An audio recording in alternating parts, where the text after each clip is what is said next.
नमस्कार किसान भाइयों, आप सभी का स्वागत है हमारे यूट्यूब चैनल में। किसान भाइयों, आज हम बात करने वाले हैं लहसुन की खेती के बारे में। तो किसान भाइयों, इस वीडियो में हम आपको पूरी जानकारी विस्तार से बताने वाले हैं, तो वीडियो को अंत तक देखिए, तभी आपको बहुत ही अच्छी जानकारी मिलने वाली है। किसान भाइयों, अगर आप हमारे यूट्यूब चैनल पर नए आए हो तो प्लीज़ चैनल को ज़रूर सब्सक्राइब करें और शेयर करें हमारे किसान मित्रों के साथ। तो सबसे पहले हम बात कर लेते हैं जब हम लहसुन की बुआई करते हैं उस समय। तो किसान भाई, जब लहसुन की बुआई करते हैं तो उस समय जो बीज होता है, बीज उपचारित करते हैं, तो उस समय भी किसान भाई जो है कुछ जो खाद आता है, जो दवाई आती है, उसको गोलियों जो बीज होता है उसके ऊपर छिड़काव करके फिर बुआई करते हैं। तो उससे क्या होता है कि जब हमारा बीज उपचारित होता है तो उस समय जो है हमारे बीज पर कुछ कीट नहीं लगते हैं। दूसरी बात किसान भाइयों ये है कि जब आपने लहसुन बोया था तो उस समय आपको पोटाश डालना बहुत ही ज़रूरी होता है, क्योंकि किसान भाई क्या करते हैं कि जब लहसुन की बोवनी करते हैं तो उस समय पोटाश डालने की गलती कर देते हैं। इस वजह से जो है कुछ किसान भाई बीच में जब निराई गुड़ाई करते हैं तो उस समय भी पोटाश का प्रयोग करते हैं, और जो किसान भाई कुछ ऐसे किसान भाई भी होते हैं जो जब लहसुन की लास्ट स्टेज चल रही है तो उस समय भी किसान भाई का जो है पोटाश का प्रयोग करते हैं।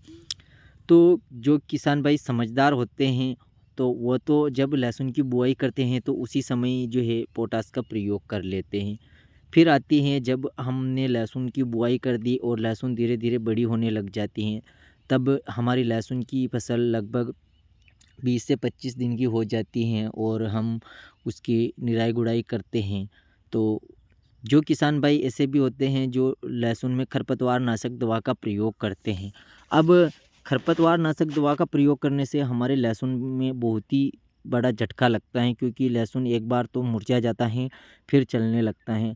तो इससे अच्छा यही होता है किसान भाइयों, आपको कुछ मजदूर लगते हैं, फिर आप अपने लहसुन की फसल की निराई गुड़ाई कर लेते हो, तो उससे जो है हमारा लहसुन बढ़िया तरीके से तैयार होता है। क्योंकि उससे एक बार ये समझ लीजिए कि एक बार आपने खाद दे दिया हो, तो उसके बाद जब हमने निराई गुड़ाई कंप्लीट हो जाती है तो उस समय हमें कुछ ऐसे डोज डालना चाहिए जिससे जो है हमारा लहसुन हरा भरा बना रहे और लहसुन में अच्छी तरीके से चमक हो, जड़ों का विकास अच्छी तरीके से होना चाहिए।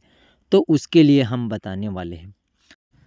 अब किसान भाइयों, आपको क्या करना है कि जैसे ही हमारे लहसुन की निराई गुड़ाई कंप्लीट हो जाती है तो उस समय पहला जो खाद लाना है वो है हमारे पौधे को हरा भरा बनाए रखने के लिए।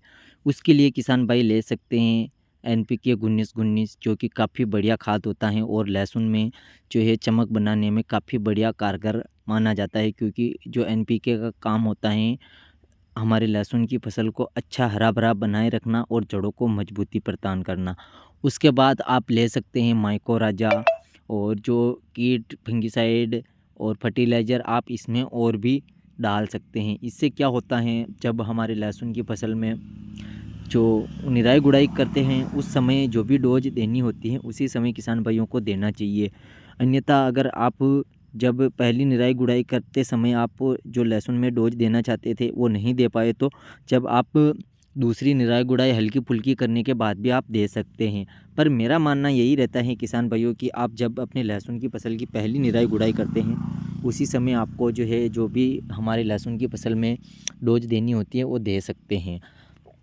रही बात किसान भाइयों, फिर आपको क्या करना है कि जब भी आप पिलाओ अपने लहसुन की फसल को, तब आपको 1 बीघे के अंदर 10 से 15 किलो खाद यूरिया का प्रयोग आपको हर बार करना चाहिए। इससे क्या होता है, जो हमारे लहसुन हैं वो काफ़ी बढ़िया तरीके से ग्रोथ करती हैं और हरा भरा रहती हैं, और जो पौधा है वो चमकीला रहता है।